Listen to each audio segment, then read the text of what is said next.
एक संत थे, वे भगवान राम को मानते थे। कहते हैं यदि भगवान से निकट आना है तो उनसे कोई रिश्ता जोड़ लो। जहाँ जीवन में कमी है वहीं ठाकुर जी को बैठा दो, वे जरूर उस संबंध को निभाएंगे। इस तरह से भी भगवान श्री राम को वो अपना शिष्य मानते थे और शिष्य पुत्र के समान होता है, इसलिए माता सीता को पुत्र वधू के रूप में देखते थे।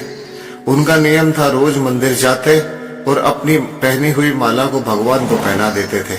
उनकी ये बात मंदिर के लोगों को अच्छी नहीं लगती थी। उन्होंने पुजारी से कहा, बाबा रोज मंदिर आते हैं और भगवान को अपनी उतारी हुई माला पहनाते हैं। उन्होंने पुजारी जी से कहा कि वे बाबा से इस बात का विरोध करें।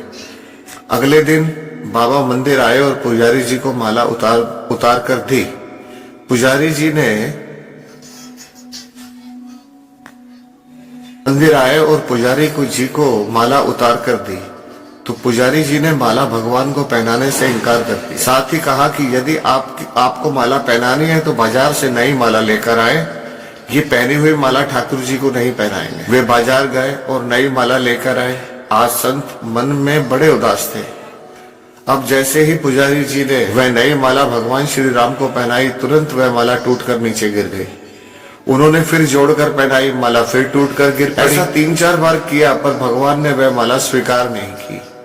तब पुजारी जी की समझ कि उनसे बड़ा अपराध हो गया है और पुजारी जी ने बाबा से क्षमा मांगी।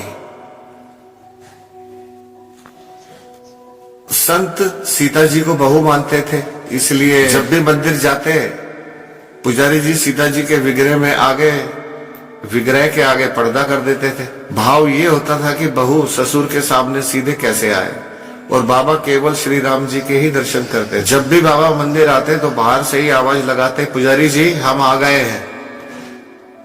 पुजारी जी झट से सीता जी के आगे पर्दा कर देते थे। एक दिन बाबा ने बाहर से आवाज लगाई, पुजारी जी हम आ गए हैं। उस समय पुजारी जी किसी दूसरे काम में लगे हुए थे, उन्होंने सुना नहीं। तब सीता जी ने तुरंत अपने विग्रह से बाहर आई और अपना आगे पर्दा कर दिया।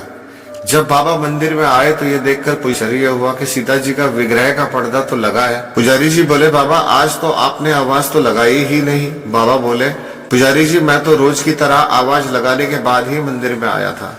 ये सुनकर पुजारी जी और बाबा समझ गए कि सीता जी ने स्वयं विग्रह के आगे पर्दा किया था। आज से हम मंदिर में प्रवेश ही नहीं करेंगे।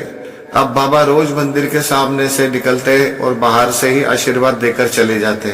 भगवान से अगर रिश्ता जोड़ लिया जाए तो वो भी संबंध को निभाते जरूर है। भगवान श्री रामचंद्र महाराज की सच्चे भक्त को कभी निराश नहीं करते।